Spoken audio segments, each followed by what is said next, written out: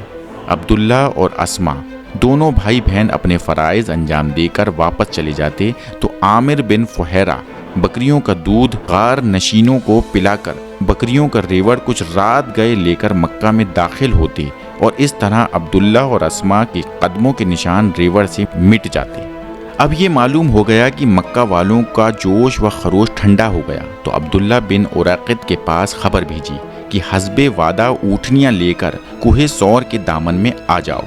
اس جگہ عبداللہ بن ابی بکر، اسما بنت ابی بکر، عامر بن فہیرہ کی انتہائی رازداری کی چاہے داد نہ دو، کیونکہ ان سب کے ابو بکر صدیق سے نہایت قوی اور قریبی تعلقات تھے۔ لیکن عبداللہ بن اراقط مسلمان بھی نہ تھے، محض ایک اجیر تھا۔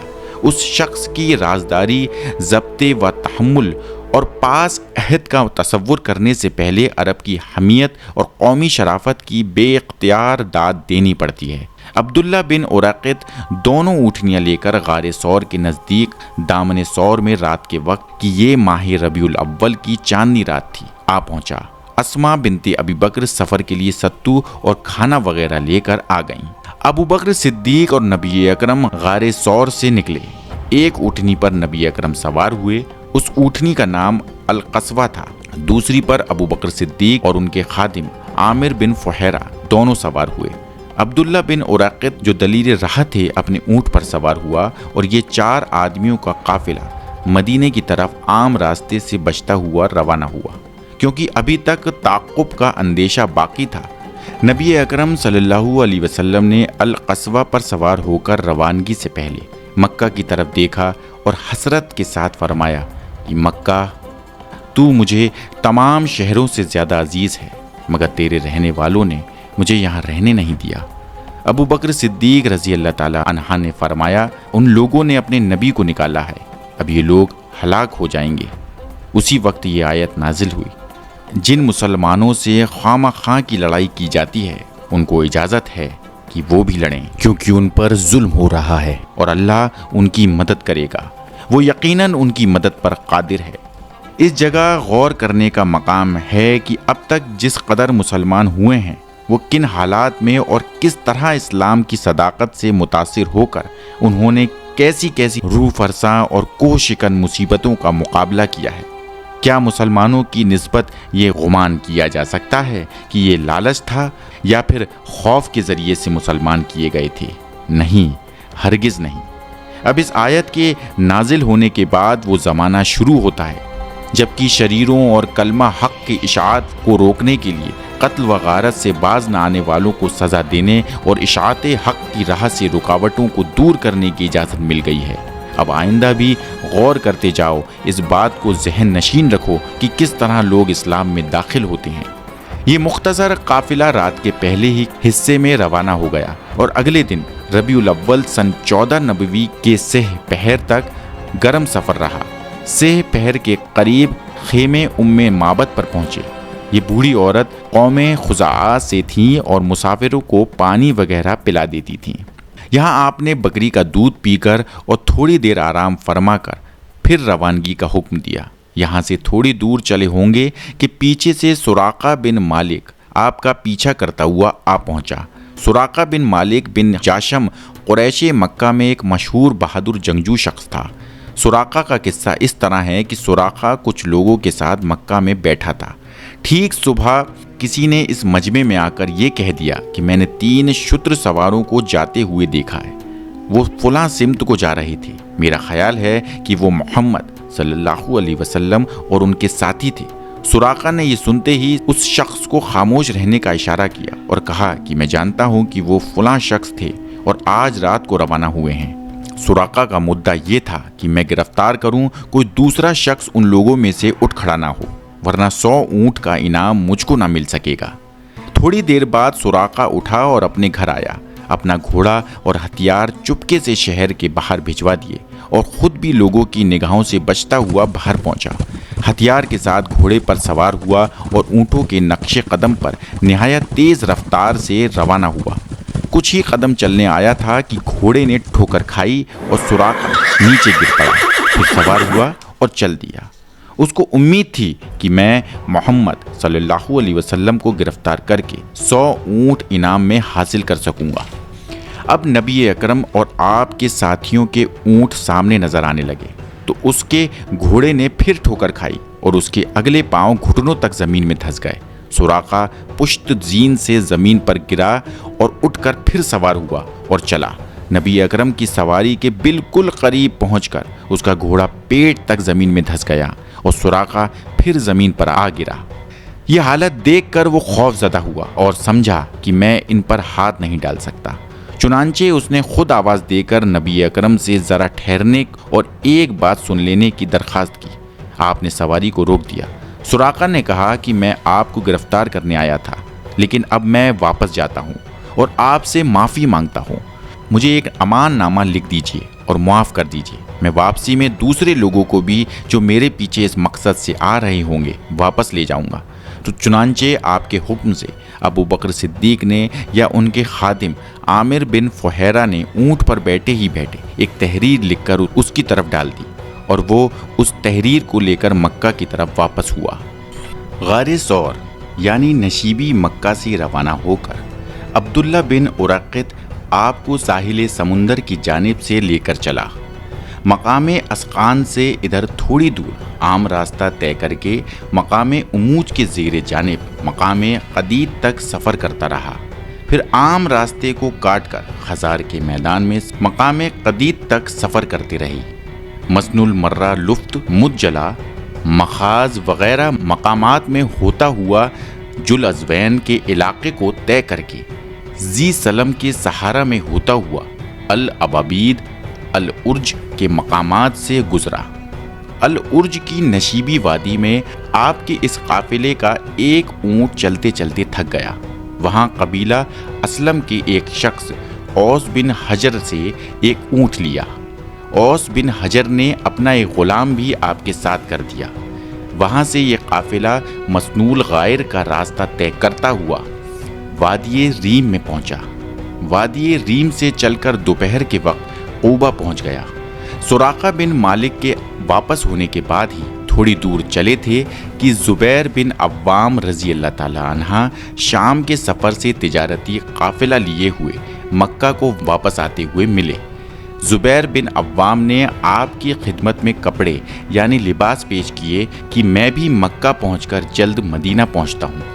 اس سفر میں جہاں جہاں لوگ ملتے تھے ابو بکر صدیق کو پہچان لیتے تھے، کیونکہ تجارت پیشہ ہونے کے سبب سے اکثر آتے جاتے رہتے تھے، لیکن نبی اکرم سے لوگ واقف نہ تھے، اس لیے وہ ابو بکر صدیق سے پوچھتے تھے کہ یہ کون ہیں جو تمہارے آگے آگے جا رہے ہیں؟ ابو بکر رضی اللہ تعالیٰ عنہ ان کو جواب دیتے کہ یہ میرے رہبر ہیں۔ 8 دن کے سفر کے بعد نبی اکرم صلی اللہ علیہ وسلم 8 ربیع الاول سن 14 نبوی کو دوپہر کے وقت قوبہ کے قریب پہنچے۔ قوبہ مدینے سے کچھ میل کے فاصلے پر ہے اور وہ مدینے کا ایک محلہ ہی سمجھا جاتا تھا۔ وہاں قبیلہ بنی عمرو بن عوف کے لوگ باکثرت آباد تھے اور روشنی اسلام سے منور ہو چکے تھے۔ مکہ سے آپ کی روانگی کی خبر کئی دن پہلے مدینہ پہنچ چکی تھی، اس لیے انصار مدینہ روزانہ صبح سے دوپہر تک بستی سے باہر نکل کر آپ کے انتظار میں کھڑے رہتے تھے کہ آپ دور سے تشریف لاتے ہوئے نظر آئیں گے۔ جب دھوپ خوب تیز اور ناقابل برداشت ہو جاتی، واپس اپنے گھروں میں آ جاتے۔ نبی اکرم چونکہ قباء کے نزدیک دوپہر کے وقت پہنچے، لہٰذا قباء کے چاہنے والے لوگ اسی وقت انتظار کرتے کرتے اپنے گھروں میں واپس چلے گئے تھے۔ ایک یہودی جو روزانہ مسلمانوں کے جمع غفیر کو اس طرح بستی سے باہر انتظار کرتے ہوئے دیکھتا اور جانتا تھا کہ نبی اکرم مکہ سے آنے والے ہیں جن کا ان لوگوں کو انتظار ہے، بس اتفاقاً اپنے مکان کی چھت پر چڑھا ہوا تھا۔ اس نے دور سے اس مختصر قافلے کو آتے ہوا دیکھ کر گمان کیا یہی وہ قافلہ ہے جس میں نبی اکرم تشریف لا رہی ہیں۔ چنانچہ اس نے زور سے آواز دی، اے گروہ عرب، اے دوپہر کو آرام کرنے والوں، تمہارا مطلوب یا تمہارا خوش نصیبی کا سامان تو یہ آ پہنچا ہے۔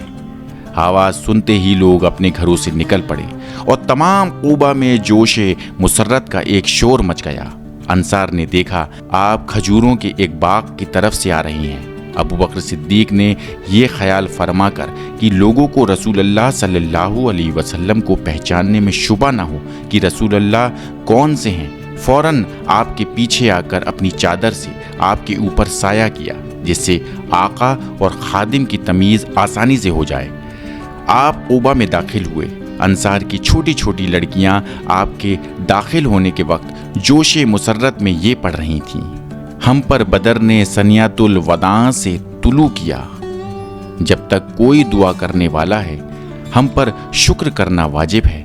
اے ہم میں مبعوث ہونے والے نبی، آپ ایسا حکم لے کر آئے ہیں کہ اس کی اطاعت ضروری ہے۔ سنیات الوداع کے معنی ہے رخصت کی گھاٹیاں۔ اہل مدینہ جب کسی کو مکہ کی طرف روانہ کرتے تو ان گھاٹیوں تک اس کے ساتھ الوداع کرنے آتے، اس لیے ان کا نام سنیات الوداع مشہور تھا۔ آپ قباء میں پیر کے دن داخل ہوئے اور جمعہ تک یہیں ٹھہرے رہے۔ نبی اکرم کلثوم بنت حدم رضی اللہ تعالی عنہا کے مکان میں اور ابو بکر صدیق حبیب بن اصحاف رضی اللہ تعالی عنہ کے مکان میں ٹھہرے۔ سعد بن خشیمہ رضی اللہ تعالی عنہ کے مکان میں آپ مجلس فرماتے، یعنی سعد بن خشیمہ کے مکان میں لوگ آ کر آپ کی زیارت کرتے اور آپ کے پاس بیٹھتے تھے۔ قباء میں آپ نے انہی کچھ دنوں کے اندر ایک مسجد کی بنیاد رکھی اور یہ سب سے پہلی مسجد تھی جو اسلام میں بنائی گئی۔ اس کے بعد 12 ربیع الاول جمعے کے روز آپ قباء سے روانہ ہو کر مدینے میں داخل ہوئے۔ ابھی آپ قباء ہی میں ٹھہرے تھے کہ علی رضی اللہ تعالیٰ عنہ بھی آپ کی خدمت میں پہنچے۔ علی رضی اللہ تعالیٰ عنہ جمعہ کے دن آپ قباء اور بنی عمرو بن عوف یعنی قباء والوں سے رخصت ہو کر شہر مدینہ میں قیام کے ارادے سے چلے۔ مدینہ کے ہر محلے میں ہر ایک خاندان اس امر کا خواہش مند تھا کہ نبی اکرم ہم میں مقیم ہو۔ آپ بنو سالم بن عوف کے محلے میں تھے کہ نماز جمعہ کا وقت آ گیا۔ آپ صلی اللہ علیہ وسلم نے وہیں ایک میدان میں 100 آدمیوں کے ساتھ نماز جمعہ ادا فرمائی۔ یہ مدینہ میں آپ کا پہلا جمعہ اور پہلا خطبہ تھا۔ نماز جمعہ پڑھ کر آپ اپنی اونٹنی پر سوار ہو گئے۔ قبیلہ بنو سالم بن عوف کے لوگوں نے آ کر آپ کی اونٹنی کی مہار پکڑ لی، آپ کو اپنے یہاں ٹھہرانا چاہا۔ دوسرے قبیلوں اور دوسرے محلوں کے لوگوں نے بھی اپنے یہاں جانے کا اصرار کیا اور اس طرح بحث و تکرار شروع ہوئی۔ نبی اکرم نے فرمایا، میری ناقہ کو نہ روکو، اس کی مہار چھوڑ دو، اس کو اللہ تعالیٰ کی طرف سے حکم ملا ہوا ہے، جہاں میری ناقہ بیٹھ جائے گی میں وہیں ٹھہروں گا۔ چنانچہ ناقہ چلنے لگی۔ تمام انصار و مہاجرین ناقہ کے آگے پیچھے دائیں بائیں ساتھ ساتھ چلتے۔ آپ نے مہار بالکل ڈھیلی چھوڑ دی اور ناقہ اپنی خوشی سے آہستہ آہستہ چلتی رہی۔ سب کی نگاہیں ناقہ کی طرف تھیں کہ دیکھیں یہ کہاں بیٹھتی ہے۔ چلتے چلتے ناقہ جب قبیلہ بنو بیاضہ کے محلے میں پہنچی تو اس قبیلہ کے سردار زیاد بن لبید اور عروہ بن عمر نے آگے بڑھ کر ناقہ کی مہار پکڑنی چاہی۔ آپ نے فرمایا، اسے چھوڑ دو، اس کو حکم ملا ہوا ہے۔ اس کے بعد ناقہ بنو ساعدہ کے محلے میں پہنچی۔ قبیلہ بنو ساعدہ کے سردار سعد بن عبادہ اور منذر بن عمرو نے روکنا چاہا تو آپ نے وہی الفاظ فرمائے کہ اسے چھوڑ دو، اس کو حکم ملا ہوا ہے۔ اس کے بعد اونٹنی قبیلہ بنو الحارث بن الخزرج کے محلے میں پہنچی۔ یہاں سعد بن الربی، خارجہ بن زید، عبداللہ بن رواحہ نے روکنا چاہا، ان کو بھی یہی حکم ملا۔ وہاں سے روانہ ہو کر ناقہ بنو عدی بن النجار کے محلے میں پہنچی۔ ان لوگوں میں چونکہ عبد المطلب کی ننیال تھی، اس لیے ان کو بڑا دعویٰ تھا کہ عبد المطلب کی ماں سلمہ بن عمرو ہمارے قبیلے کی لڑکی تھی، لہٰذا نبی اکرم صلی اللہ علیہ وسلم ہم میں قیام فرمائیں گے۔ چنانچہ سلید بن قیس رضی اللہ تعالی عنہ اور اسیرہ بن ابی خارجہ سرداران بنو عدی نے آگے بڑھ کر ناقہ کی مہر پکڑی۔ ان کو بھی وہی جواب ملا کہ ناقہ کا راستہ چھوڑ دو، اس کو اللہ تعالیٰ کا حکم ملا ہوا ہے۔ یہاں تک کہ ناقہ بنو مالک بن النجار کے محلے میں جا کر ایک غیر آباد افتادہ زمین میں بیٹھ گئی اور فوراً پھر کھڑی ہو گئی۔ کھڑی ہو کر پھر کچھ دور چلی، چل کر خود بخود پھر لوٹی اور ٹھیک اسی جگہ جہاں پہلے بیٹھی تھی واپس آئی اور بیٹھ گئی۔ اب کی مرتبہ اونٹنی نے بیٹھ کر جھرجھری لی، گردن نیچے ڈال دی اور دم ہلانے لگی۔ آپ اس پر سے اتر آئے۔ اس افتادہ زمین کے قریب ابو ایوب خالد بن زید انصاری کا مکان تھا۔ وہ خوشی خوشی نبی اکرم کا اسباب اٹھا کر اپنے مکان میں لے گئے اور آپ نے انہی کے یہاں قیام فرمایا۔ یہ افتادہ زمین سہیل و سہیل دو یتیم لڑکوں کی ملکیت تھی، جس میں کھجور کے کچھ درخت کھڑے تھے اور کچھ قبریں مشرکین کی تھیں، اور 4 پایوں کا ریوڑ بھی اس جگہ آ کر بیٹھا کرتا تھا۔ آپ نے فرمایا، یہ جگہ کس کی ملکیت ہے؟ معاذ بن افرا رضی اللہ تعالی عنہ نے عرض کیا کہ میرے رشتہ دار 2 یتیم لڑکے اس زمین کے مالک ہیں اور میرے ہی پاس پرورش پا رہے ہیں، میں ان کو رضامند کر لوں گا۔ آپ یہاں شوق سے مسجد بنائیں۔ آپ نے فرمایا کہ ہم اس کو قیمتاً خریدنا چاہتے ہیں، بلا قیمت نہ لیں گے۔ چنانچہ ابو بکر صدیق نے اسی وقت اس زمین کی قیمت ادا کر دی۔ نبی اکرم کے حکم کے مطابق کھجور کے درخت کاٹ دیے گئے، مشرکین کی قبریں ہموار کر دی گئیں اور مسجد کی تعمیر کا کام شروع ہو گیا۔ نبی اکرم خود مسجد کی تعمیر کے کام میں مصروف ہوتے تھے۔ مہاجرین و انصار بڑی خوشی اور جوش و شوق کے ساتھ اس کام میں لگے رہتے تھے۔ مسجد کی دیواریں پتھر اور گارے سے بنائی گئیں، چھت کھجور، لکڑی اور کھجور کے پتوں سے بنائی گئی۔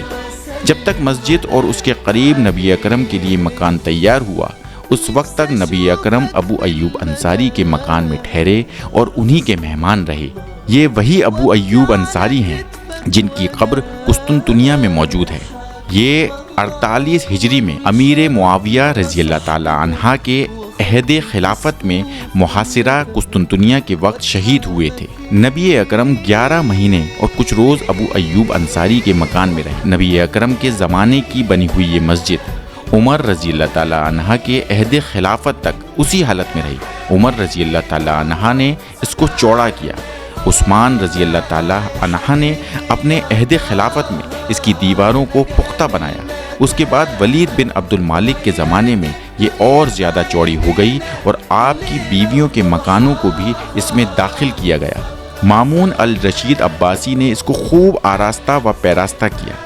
نبی اکرم ابھی ابو ایوب انصاری رضی اللہ تعالی عنہ ہی کے مکان میں تشریف فرما تھے کہ آپ نے زید بن حارث اور ابو رافع کو بھیج کر فاطمہ، ام کلثوم، سودا بن زماں، اسامہ بن زید، ان کی والدہ ام ایمن رضی اللہ تعالی عنہما کو بلوایا۔